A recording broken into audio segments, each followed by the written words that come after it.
How goes it? I'm Logan. You know, I'm not the same guy I was a year ago. Roughly 219 million skin cells are different from what they once were. You can't see it, but they're different. Picture this. You made a successful video game. Good for you. You successfully made it through development. You got past a ton of bugs and glitches, figured out a decent sales pitch, making sure things are all up to standards, and getting reviews from 80 or above on Metacritic so people won't think, What is this? game development is fun. I should know. I haven't figured out what the hell I'm doing. Yeah, game development isn't as easy as it may seem. I tried to use Unity, which is supposed to be straightforward and easy to learn. I couldn't figure out what does what and left with disappointment. I think it is pretty obvious why very few succeed. And again.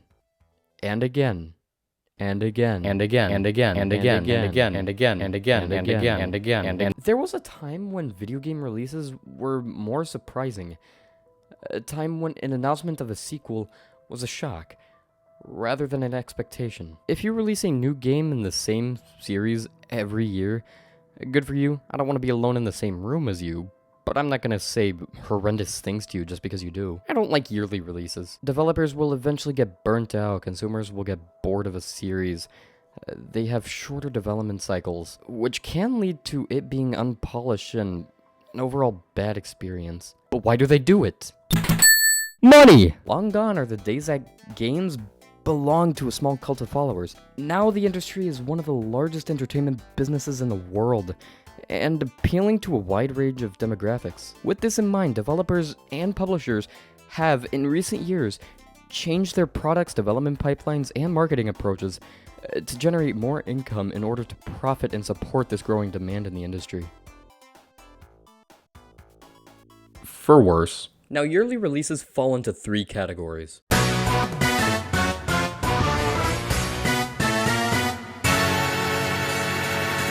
Simulator games. Sports simulation games like WWE, Madden NFL, FIFA, NBA, eBay. Every sports simulation game is the same damn thing every year. Take a look at Madden 18. Oh my god, Madden 18 is the best Madden!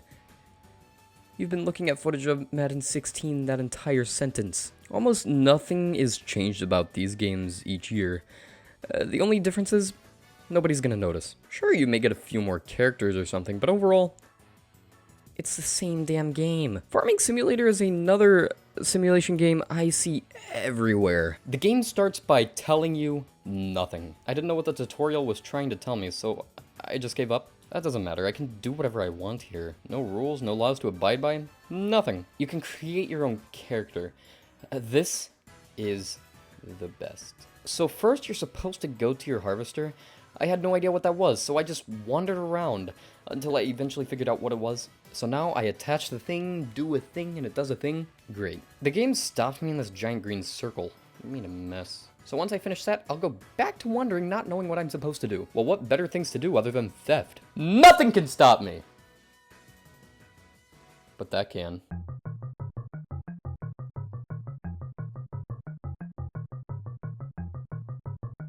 Ah, yes. Games that don't need to have a new entry every year, but they do anyways. One of the biggest examples is Call of Duty. You know, that one game everyone talked about in middle school and you never heard of it since? Since 2005, there has been at least one new entry in the Call of Duty series every year. Don't you care? If you walk into the guy's bathroom, chances are you'll get the words of duty and call crammed down your throat. This game is a great time. The multiplayer is a blast, zombies is chaotic, the campaign is a campaign. I've recently been playing the zombies mode more often than the campaign. This mode is the best. I don't care what you think. Yeah, that's right. My opinion is invalid. I don't think Call of Duty has ever been bad. No, far from it. I just think the fact that it has a new entry every year, it just feels a little oversaturated. Same thing with Halo. Since Halo 3, Microsoft released a new Halo game every year until Halo 5 released. Yeah, that's a lot.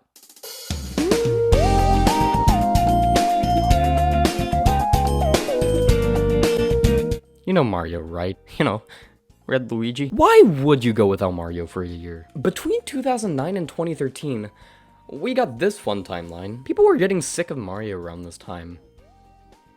how. Legend of Zelda went annual for a bit as well, though the way they did it was actually pretty smart and kept it from feeling oversaturated. They spread out remakes and spin-offs, and release big games every few years. I don't think yearly releases are a bad thing. They can help keep a series relevant, though it's a little much at some point. With games like sports simulators, it works well. Got the main mechanics down, you don't really need to change it. But with first-person shooters like Call of Duty, it feels like the same thing. Yeah, the campaign is different, but that's it. I mean, the series itself is the definition of repetitive. So I think yearly releases are fine as long as they're done in moderation. I think I might be done with shedding skin cells for now. Come back to me in a year and see how that works out. What have I done?